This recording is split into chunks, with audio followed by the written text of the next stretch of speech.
और भाई हाँ हाँ अरे भाई अब कौन सी खुजली हो रही है आपको? एक डाउट है। हाँ, कभी चैन से जीने मत देना हम जैसों को। फरमाइए क्या डाउट है आपका? क्या मात्र किसी को पकड़कर प्रोटेक्ट किया जा सकता है? हैं? ये कैसा अपने जैसे क्वेश्चन लाए हो? दोबारा बताइए, कुछ समझ नहीं आया। मतलब सपोज हमें एक पेड़ को प्रोटेक्ट करना है, तो क्या मात्र उसको एम्ब्रेस कर कर प्रोटेक्ट कर सकते हैं हम? बिल्कुल नहीं। A big no for this. ऐसा कैसे हो सकता है यार? तो आपको क्या लगता है, ऐसा हो सकता है या फिर नहीं? तो आइए एक ऐसे ही मूवमेंट के बारे में बात करते हैं जिसमें लोगों ने मात्र पेड़ों को एम्ब्रेस कर कर ही पूरे एनवायरनमेंट को बचा लिया था। और अगर आपको इसका आंसर मिल चुका है, so please stop the video and let us know in the comment section. So hello everyone, this is Nishu and you are watching unusual way. So आज हम बात करेंगे चिपको मूवमेंट के बारे में, जिसमें लोगों ने मात्र पेड़ों को एम्ब्रेस कर कर ही पूरे एनवायरनमेंट को बचाया था।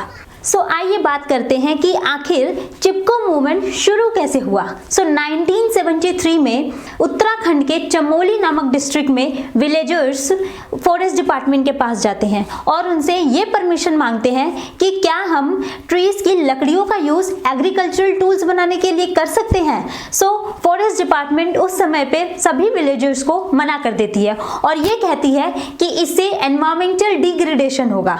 बट कुछ समय बाद उसी लैंड को फॉरेस्ट डिपार्टमेंट एक स्पोर्ट्स मैन्युफैक्चरिंग कंपनीज को अलॉट कर देती है फॉर कमर्शियल यूज। अब जैसे ही विलेजर्स को ये मालूम चलता है कि जब हमने लैंड मांगी तो उन्होंने मना कर दिया और ये बोला कि इससे एनवायरमेंटल डिग्रेडेशन होगा, लेकिन अब उसी लैंड को एक स्पोर्ट्स मैन्युफैक्चरिंग कंपनी को दे दिया, तो क्या अब जब वो ह्यूज मात्रा में लकड़ियों को काटेंगे तो क्या इससे एनवायरमेंटल डिग्रेडेशन नहीं होगा? सो इसी का प्रोटेस्ट करने के लिए सभी विलेजर्स इकट्ठा हो जाते हैं। और चिपको मूवमेंट की एक सबसे बड़ी अचीवमेंट ये थी कि इसमें विमेन ने बहुत बढ़ चढ़कर पार्टिसिपेट किया था। सो जब भी उस स्पोर्ट्स कंपनी के लोग पेड़ों को काटने के लिए आते थे तो विमेन पेड़ों को प्रोटेक्ट करने के लिए उसे एम्ब्रेस कर लेती थी, जिसकी वजह से स्पोर्ट्स मैन्युफैक्चरिंग कंपनी के लोग उन पेड़ों की कटाई नहीं कर पाते थे। सो इस तरीके से विलेजर्स और विमेन का ये कहना था कि डेवलपमेंट के लिए इकोलॉजिकल डिसबैलेंस नहीं होना चाहिए। सो इस तरीके से चिपको मूवमेंट शुरू हुआ। तो अब हम बात करते हैं इनके मेन लीडर कौन थे। सो चिपको मूवमेंट के जो मेन लीडर थे ही वॉज सुंदरलाल बहुगुणा। अब सुंदरलाल बहुगुणा जी की तारीफ करना तो बनता है, क्योंकि इनकी ही लीडिंग में ये प्रोटेस्ट पूरी तरीके से पीसफुल रहा। इसमें किसी भी तरीके का वायलेंस क्रिएट नहीं हुआ। ये मूवमेंट पूरी तरीके से पॉपुलर और सक्सेसफुल रहा।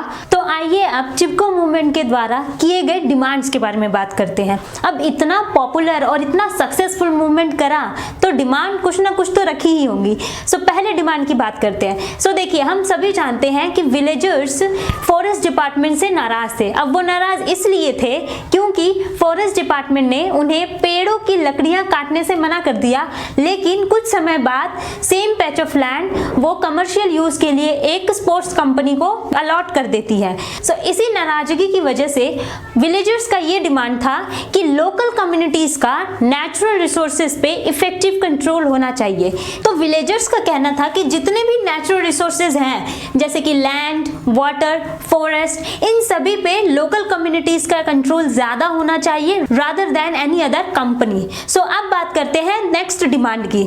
सो देखिए, जैसे जैसे ये मूवमेंट प्रोग्रेस कर रहा था वैसे वैसे लोगों के डिमांड्स भी बढ़ रहे थे।